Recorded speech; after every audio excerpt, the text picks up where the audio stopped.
Queridos amigos, senhoras e senhores,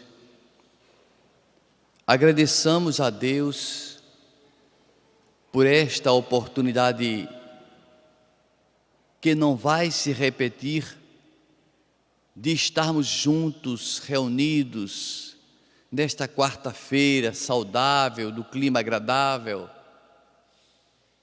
onde iremos estudar um pouco acerca do amor. A origem do amor. Até que ponto nós estamos equivocados quanto à interpretação do sentido do supersexualismo e da sexualidade. Alguns dias atrás, eu fazia esta mesma palestra. Quando eu terminei, eu pensava que havia explicado bem. Uma das assíduas assistentes bateu no meu ombro e perguntou: mas o que é o amor? Eu passei o tempo todinho tentando explicar e parece que eu não fui claro. Confirmou-se que eu não fui claro. O que seria o amor?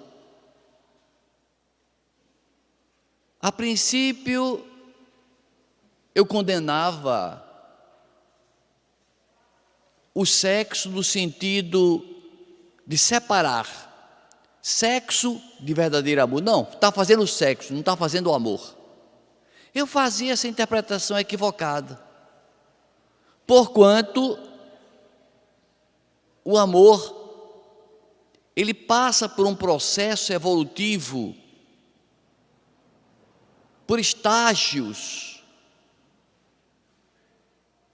em que a sexualidade, em que macho e fêmea se encontram, masculino e feminino se unem, é fazer sexo, sim. Fazer sexo vai desde os seres inorgânicos até os seres mais sublimados. Existe tipo e tipos de sexualidade. Os sublimados, espíritos mais adiantados, mais evoluídos, que se relacionam com o outro de uma forma não egoística, que permuta energias emocionais e espirituais, fluidos eletromagnéticos que alimentam a alma, e aí nós diríamos que se trata de supersexualismo. Seria o sexo ideal para ser praticado pelos espíritas, pelos religiosos do mundo inteiro, em que se privilegie não a forma física, que se privilegie não as posições, que se privilegie não a beleza estética, mas a harmonia, a sintonia, a afinidade entre as pessoas.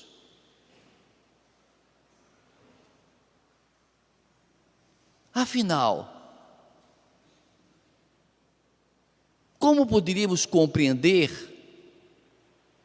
essa evolução do sexo no passar dos milhões de anos, para não dizer bilhões de anos?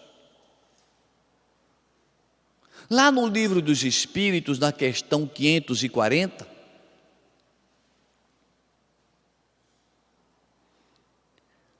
nós percebemos uma informação importantíssima. No corpo da resposta consta que os arcanjos tiveram origem no átomo,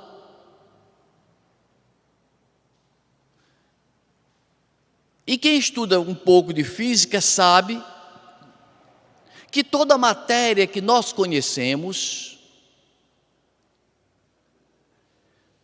partiu, é formada de átomos, de moléculas, de células. Ou seja, o átomo está no princípio de toda a criação, não se excluindo até as constelações mais belas do firmamento. Desde pequeno, que eu tenho uma atração especial pela astronomia amadora. E como meus pais sempre foram muito pobres, ambos estão na espiritualidade atualmente, eu não tinha condições financeiras para comprar nem um binóculo, quanto mais um telescópio.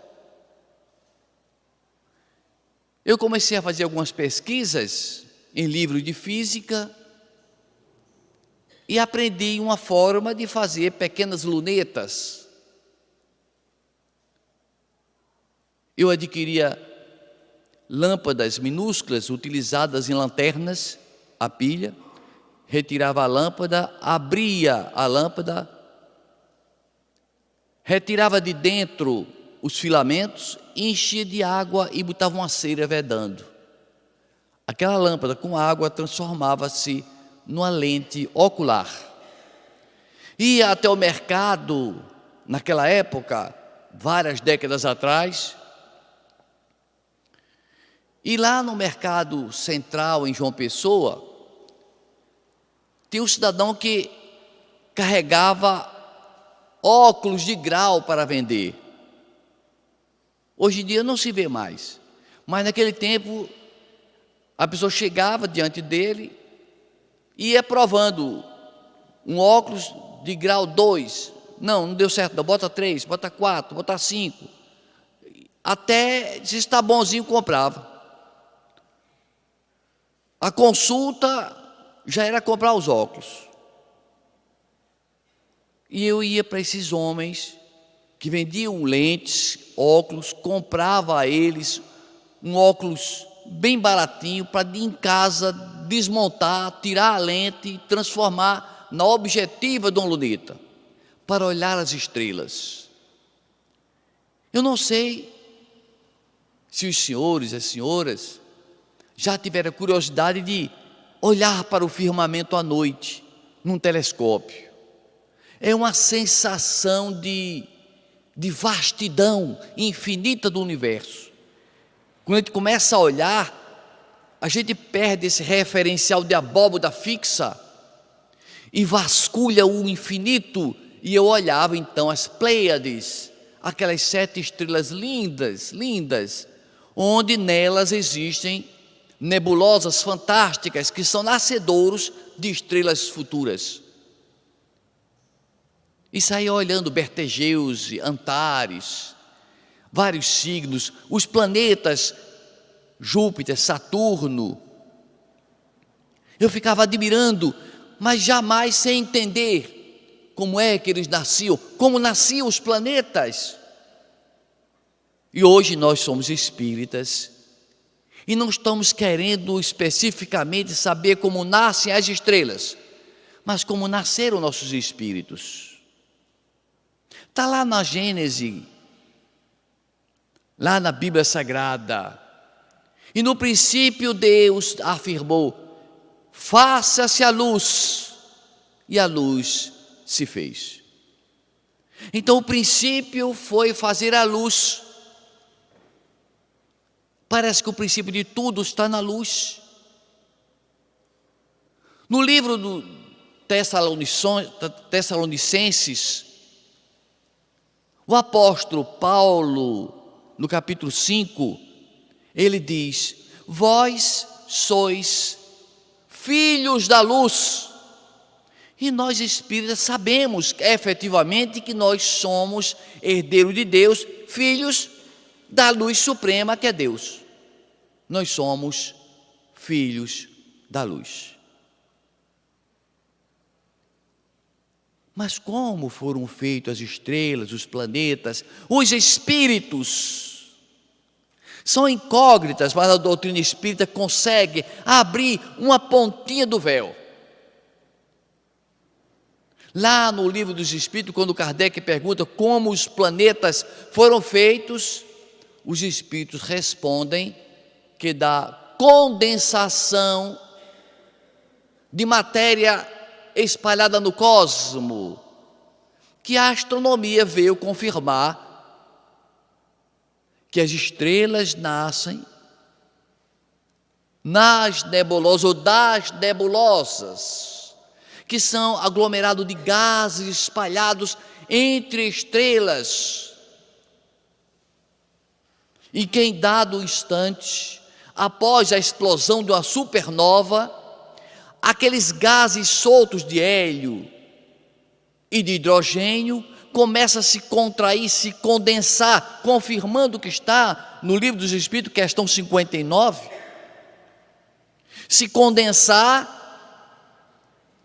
em que o átomo ou os átomos de hidrogênio transformam-se em átomos de hélio, ocorrendo uma fusão nuclear, misturando-se, e nesse instante dessa fusão, a temperatura é tamanha que explode luz no universo e nasce mais uma estrela. Então, de uma nebulosa distante no universo, que nós observamos algumas, a nebulosa de Órion, na constelação de Órion, as Pleiades que eu mencionei e tantas outras, elas são nascedores ou berçários de estrelas, que nascem no momento que a matéria gasosa se condensa, se contrai, explode em luz, e nascem estrelas que, por sua vez, geram novos planetas. Por isso, nós somos filhos da luz, filhos de Deus, filho das estrelas somos nós. Mas há alguns detalhes que precisam ser esclarecidos. Eu lendo o livro Amar Pode Dar Certo, de Chiniachik, ele diz num determinado trecho que o amor é uma incógnita e que nós não sabemos definir nem as origens do amor, nem como ele funciona, nem a causa maior, nem o efeito mais importante, que é o de atração. Nós sentimos-nos atraídos uns pelos outros por força de um amor. Mas como essa atração se processa, de onde se origina, diz ele, ninguém sabe. Mas a doutrina espírita vai e coloca o dedo na ferida. E nós passamos a compreender, a ter uma noção mais clara e precisa de que o amor nasce exatamente no átomo. Quando nós citávamos há pouco que o arcanjo veio do átomo, André Luiz, em Evolução dos Mundos, ele detalha que o átomo, que nós somos constituídos de átomos, de bilhões e bilhões de átomos. Segundo os dados científicos, uma gota d'água, contém 6 sextilhões de átomos. Portanto, esse corpúsculo infinitamente pequeno, ele detém uma estrutura quase que planetária. No centro, não o Sol, mas o núcleo. Ao redor, não estrelas, mas elétrons. Então, um sistema planetário minúsculo, primordial, em que os elétrons que circulam em torno do núcleo contêm carga negativa. E o núcleo em si tem carga positiva. Alguém vai dizer, mas o que é que tem isso a ver com o sexo? O que é que isso tem a ver com o amor? tem tudo a ver, segundo André Luiz. É que o sexo masculino tem origem no elétron, que tem carga negativa. O sexo feminino tem origem no próton, que está no núcleo do átomo, que tem carga positiva. O elétron ativo, o próton passivo. Então a origem da nossa sexualidade, da minha sexualidade, da sexualidade de cada um de nós, está inserido, tem como nascedouro a predominância, se é mais ativo ou mais passivo. Portanto, a atração que exerce uma criatura por outra é equivalente à mesma atração que exerce o elétron ao próton, o elétron ao núcleo.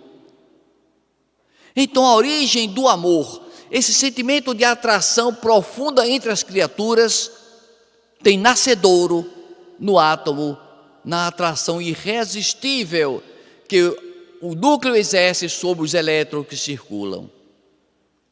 E eu, quando ficava olhando para o átomo, ficava embevecido. Embevecido porque naquela coisa pequenina, minúscula, que o nosso microscópio comum não consegue visualizar, mas que Deus colocou ali o seu amor, e que deu no nascedouro atômico o princípio inteligente, o nascedouro, a origem do nosso espírito, de nossas almas, além do nascedouro do amor, o nascedouro do espírito imortal, Deus coloca em partículas do átomo. E a gente fica admirado como Deus é extraordinário e como nós somos pequenos. Como nós somos pequenos, porque se eu tenho sexo ativo, masculino, é porque minhas cargas emotivas é predominantemente negativa e ativa. Quem é do sexo feminino tem predominância na sua estrutura espiritual em passividade, em cargas positivas. Portanto, não é a forma física que define intrinsecamente que tipo de sexualidade tem aquela alma. É a sua carga maior, positiva ou passiva, negativa ou positiva.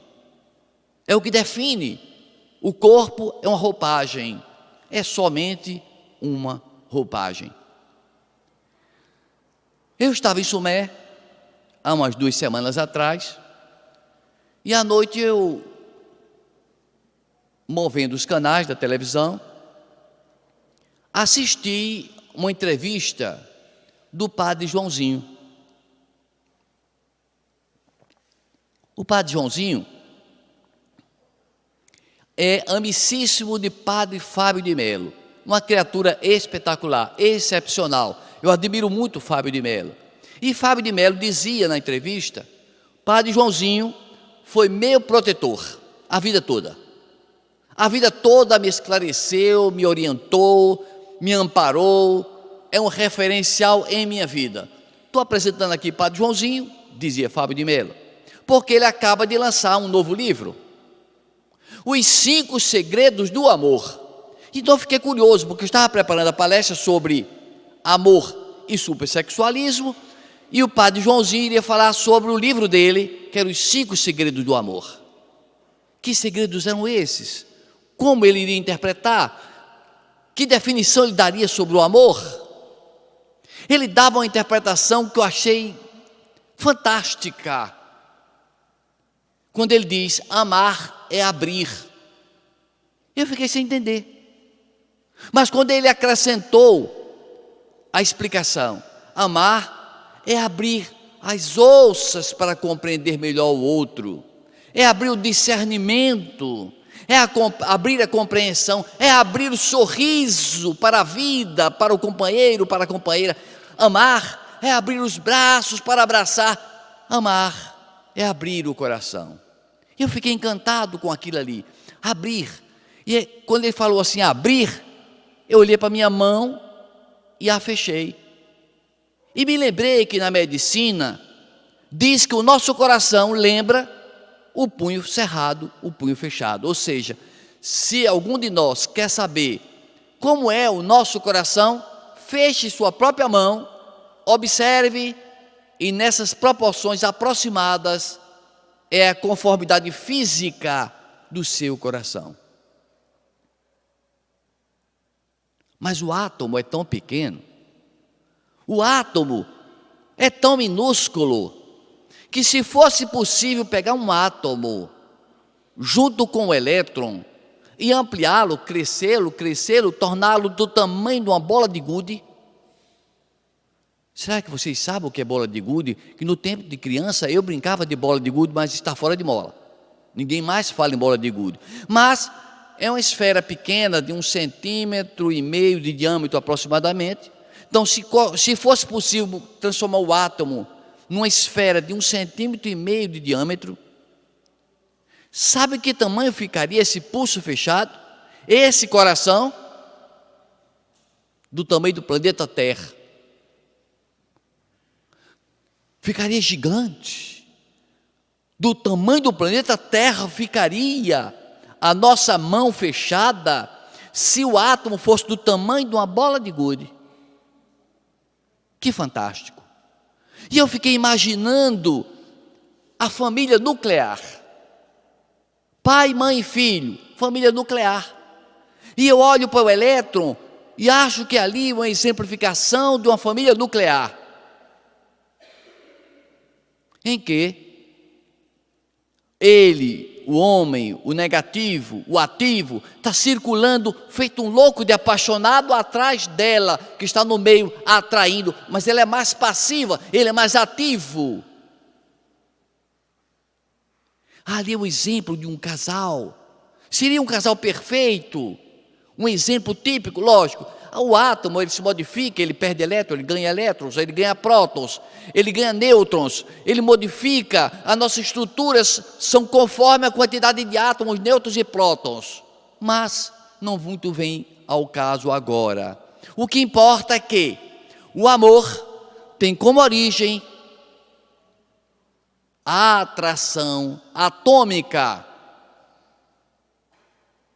Se é negativa ou ativa, é masculinidade. Se é passiva ou positiva, é feminilidade. Isso que caracteriza a sexualidade nossa, dentro do processo atômico, até os dias de hoje. Mas resta saber se nós somos montados de células, de moléculas e de átomos. Quem é que manda na gente? Quem é que manda no nosso corpo? Sou eu, espírito, que estou neste corpo? Ou é meu corpo que manda em mim? Nunca ninguém parou para pensar, para discutir essa temática. Pois é, se eu sou feito de átomos, e átomos têm energia, e átomos têm um certo tipo de inteligência, quem manda em mim? Eu mando nos átomos ou ele manda em mim? Se eles mandam em mim, eu sou uma criatura inferiorizada, materialista, ligado à matéria, aos instintos. Eu uso o sexo pelo prazer, esmagar, pela exploração, para saciar meu orgulho, meu egoísmo, para explorar o sexo oposto. Aí sim é o átomo que está mandando em mim, os átomos estão mandando em mim, as moléculas estão mandando em mim, minhas células estão exigindo o prazer físico, e eu estou atendendo, porque estou subjugado a eles. Mas nós podemos e temos forças para dominar o nosso universo molecular, com a força de vontade, com a disciplina, com a meditação, com a prece. Nós podemos controlar toda essa estrutura, e aí nós passaremos do estágio de espíritos inferiores para espíritos bons. Porque aqui nesta casa, no meio espírita, no meio religioso, só tem criatura boa. Não são criaturas perfeitas, mas são boas. Porque são criaturas em que predomina o bem sobre o mal. Já os espíritos inferiores predominam o mal sobre o bem. Então acreditamos que nós podemos nos incluir nos espíritos bons. Não se trata de espírito perfeito. Espíritos bons são aqueles que, colocado nos pratos de uma balança, a bondade pese um pouquinho mais do que a maldade. É para pesar mais, mas a gente bota já, está um pouquinho mais, já é considerado espíritos bons. Portanto, explica-nos lá no Livro dos Espíritos, questão 888, item A, que o amor dos humanos é o amor que atrai, é o amor que atrai, que desenvolve a atração, que amplia a atração. É o amor dos seres orgânicos. Já nos seres inorgânicos, nos minerais, existe amor sim, que eu não sabia, mas existe. É amor atômico sim, do elétron pelo próton, do elétron pelo núcleo. E ele diz, está lá no Livro dos Espíritos, questão 888A, nos seres inorgânicos, a atração é que é o amor. Nós, por amarmos, atraímos. Os inorgânicos que não têm espírito, que não têm vida, impera neles a atração química, energética, atômica, como embrião para o nascedouro de futuros espíritos que aprenderão um dia a amar e desenvolver o amor nos seus diversos estágios até atingir o supersexualismo que nós estamos buscando.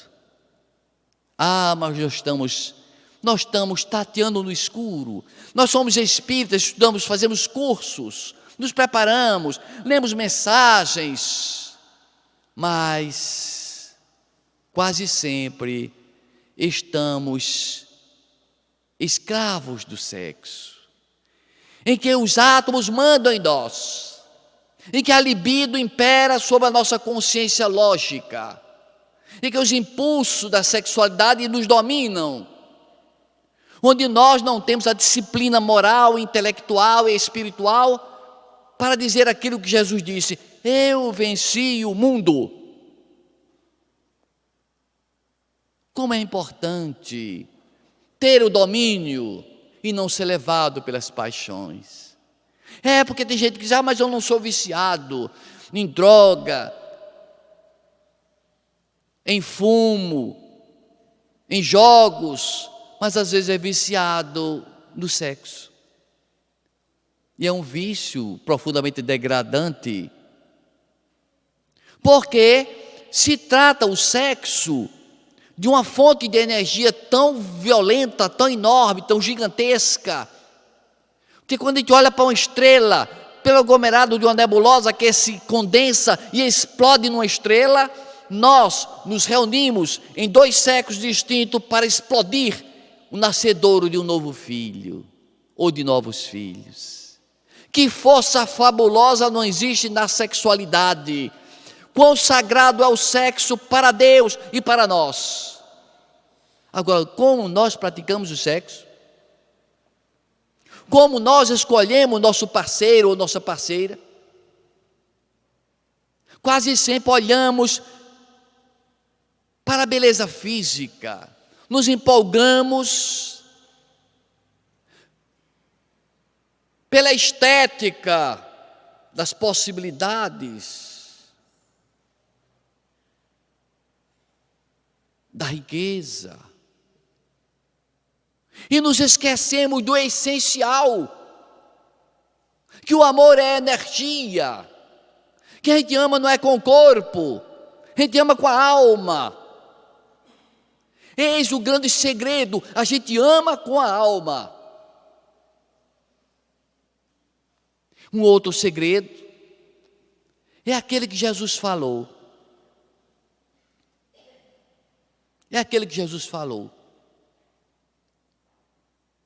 Nem só de pão viverá o homem. E outra feita ele diz: eu tenho uma comida que vós não conheceis.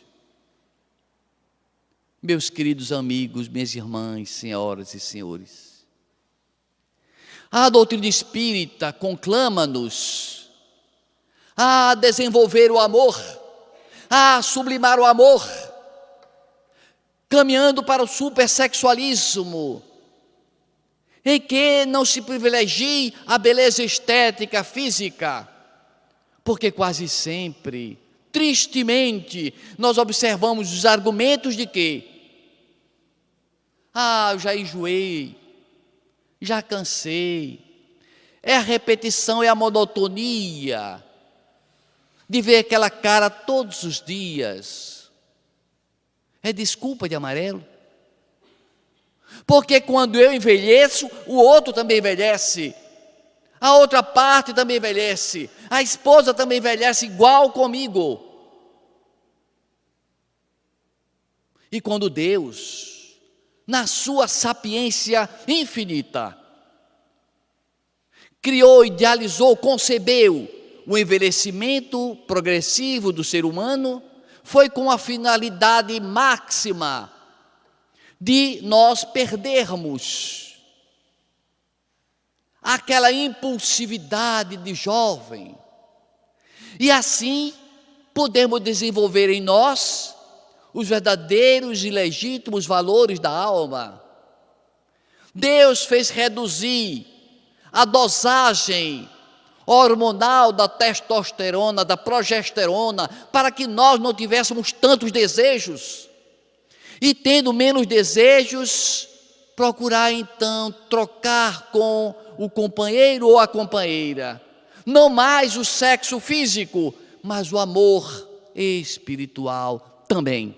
Juntos, associados. O físico fica mais espaçado, mais lento, mais demorado a sua repetição, mas o espiritual será cotidiano, de todo instante, de toda hora, de troca de olhares, de carícias, porque é a alma que está falando um para o outro.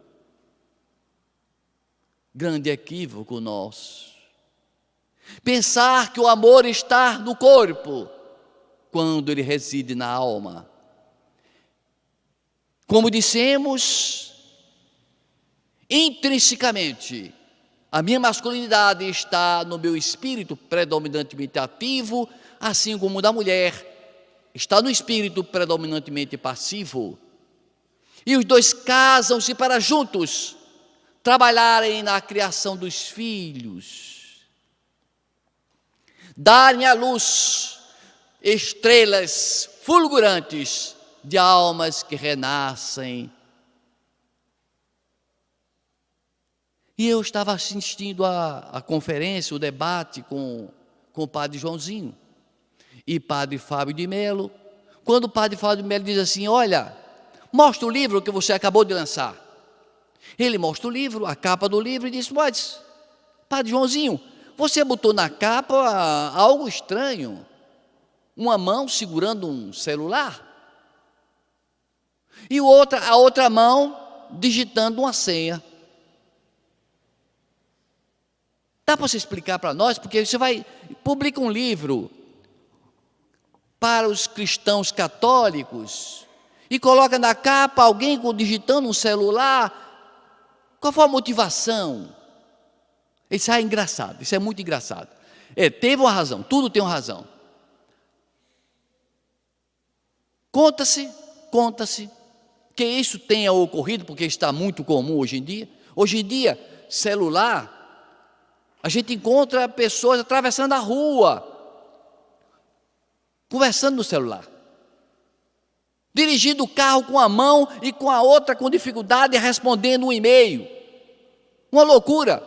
Na missa, eu já presenciei, quando fui com minha esposa algumas vezes, o padre fazendo o sermão e jovens conversando pelo WhatsApp. É um absurdo. Ainda bem que Anchieta pede aqui, desliga o celular. Eu acho que tem gente que fica todo se coçando, com vontade de pegar o celular. Então, aconteceu o seguinte, um velório. Já pensaram que uma pessoa está digitando no celular no velório?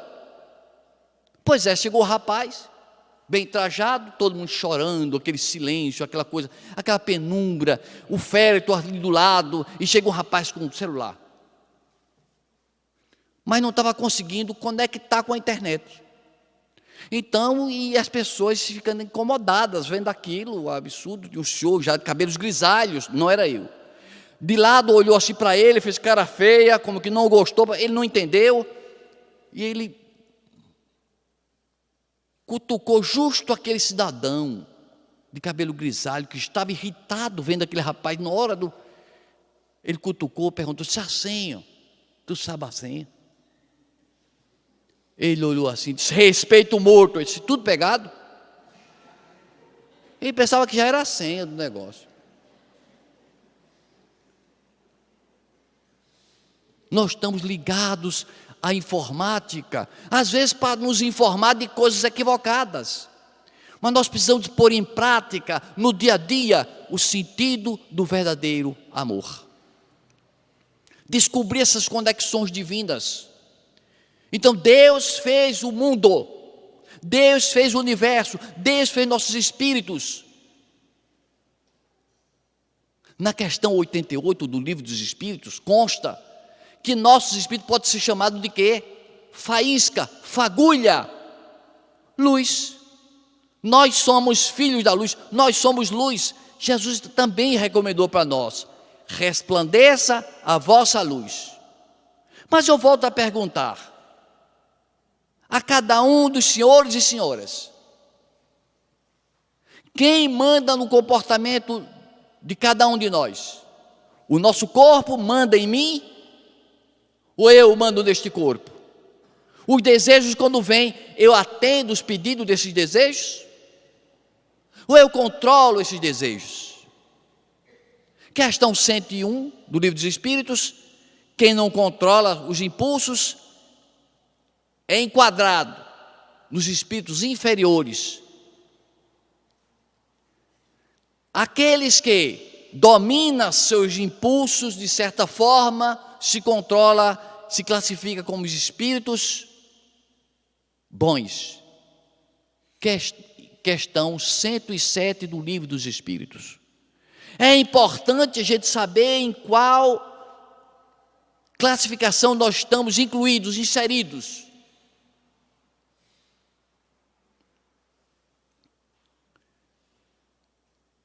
O Evangelho de Jesus, o Evangelho de amor, ele veio para nós trazer a essência do verdadeiro amor para nós. Não casou-se, não precisava. Ele não precisava mais do vínculo material, ele não precisava mais saciar ou reabastecer de energias quando ele sabia reabastecer-se quando subia ao monte e orava ao Pai. Nós precisamos, faz parte do nosso tipo de evolução ainda, faz parte, o sexo é importantíssimo, é a criação divina, o sexo é sagrado, nós é que deturpamos algumas vezes. No tempo de Jesus, existiu uma jovem de rara beleza, muito comentada e conhecida por nós como Maria de Magdala. Maria de Magdala tinha esse nome porque ela nascera na cidade de Magdala, uma cidade que foi, há poucos anos atrás, foi localizada em trabalhos de escavações. Arqueólogos descobriram finalmente a existência de Magdala. E ela morava nessa cidade, uma cidade próspera, cidade comercial, em que se salgava muito peixe, exportava-se peixe salgado. Uma cidade que ficava banhada pelas águas de Genezaré, que o clima era agradabilíssimo, e que os homens ricos de posses saiu de outras terras para pousar em Magdala. E quando chegavam a Magdala, tomavam conhecimento da existência de uma jovem muito formosa, Maria de Magdala. E ela então, que tinha uma ansiedade, um desejo de amar, mas que não sabia distinguir o que era o caminho do verdadeiro amor, optou pela sexualidade e passou a receber em sua casa visitas que deixava grandes somas em ouro, em pedras. Ela chega a edificar uma mansão muito bela, rodeada de flores, de jardins, a ter uma dezena de escravos e servas, de ter um conjunto musical que tocava nas noites de orgia, as cítaras, os alaúdes, cantores. A sua cama coberta de sedas do Egito, os perfumes orientais típicos da época. Mas ela não era feliz. Maria de Magdala, ela sofria de uma depressão. E algumas vezes as suas servas constataram que ela estava a chorar. Perguntaram-lhe se estava doendo alguma coisa, enferma de algum problema. Eu disse, não, a minha doença é na alma. Mas como assim? A senhora tem tudo. É belíssima, é desejada pelos homens mais ricos. Tem tudo o que quer nas mãos. Mas eu não sou feliz. Eu recebo esses hóspedes mais nobres, mas eu não sou feliz. Quando eles se retiram, eu caio em profunda depressão, você não sabe o quanto eu choro. Porque não é esse amor que eu procuro para mim. Esse amor não enche minha alma, pelo contrário, a minha alma está num vazio permanente.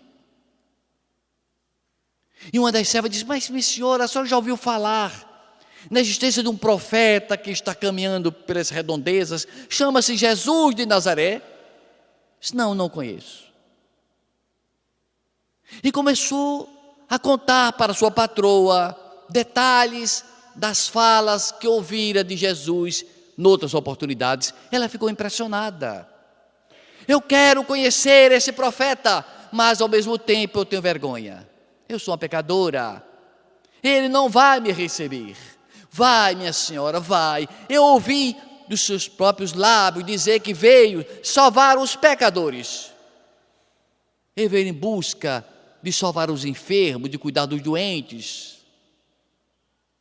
E de tanto ela falar, numa tarde ela chega correndo à serva e diz, madame, minha senhora, o profeta vai estar hoje à noite em casa do apóstolo Pedro, em Cafarnaum. Vamos, eu vou com a senhora. Ela disse, eu vou também.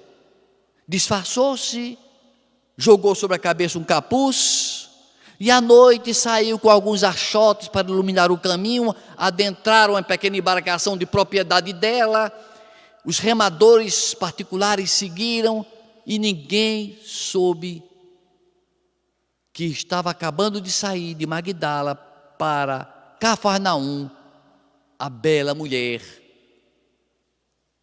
que tem um encontro particular com o Senhor.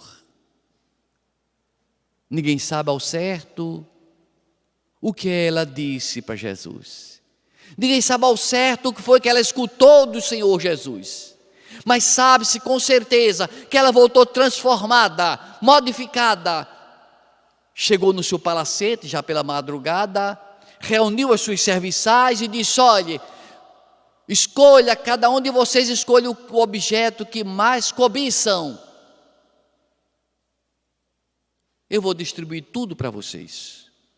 Baús, alaúdes, mesas, tapetes, especiarias. Distribuiu com as serviçais, indenizou-as, juntou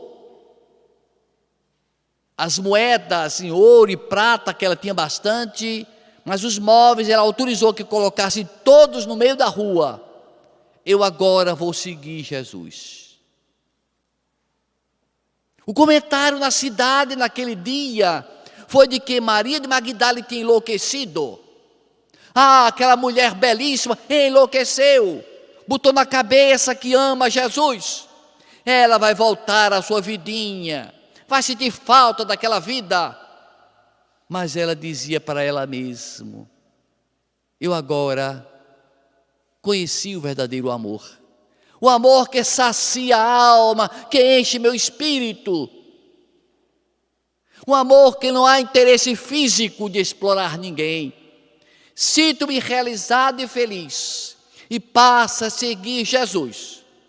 A contribuir financeiramente para manter o grupo de apóstolos viajando de cidade em cidade, juntamente com Joana de Cusa, esposa do intendente Cusa, que auxiliou diretamente na manutenção das despesas dos apóstolos.